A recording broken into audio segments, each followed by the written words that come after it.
ఓ తల్లి, ఓ తండ్రి, నిజంగా నీ బిడ్డల భవిష్యత్తు ఆశీర్వాద కారణంగా ఉండాలని నిజంగా నువ్వు కోరుకుంటే వాళ్ళని భూ సంబంధమైన విద్యలో ఎదిగించుట కాదు, వారిని మహోన్నతుని విద్యకు నడిపించాలి.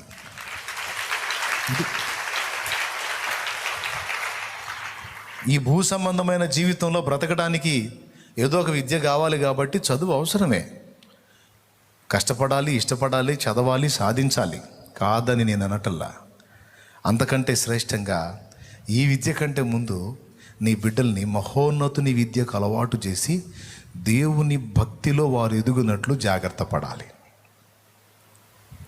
కొంతమంది తల్లులు తమ పిల్లలు దేవుని సన్నిధిలో ఆసక్తిగా ఎదుగుతుంటే పనిగట్టుకొని వాళ్ళని ఆపి చెడగొట్టి పనికిమాలిన వాటిలోకి పంపిస్తూ ఉంటారు. చర్చికి పోవాలరా, మేము ప్రార్థనకి వెళ్తాం, ఎప్పుడూ ఆదివారం పూట పోవాలా, కాసేపు చూసుకోవాలా. పాస్టర్ ఏమైనా పెడతాడేంది?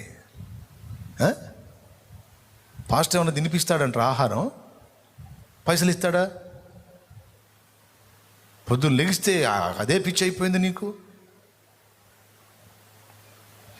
నేను చెప్పనా ఒక మాట?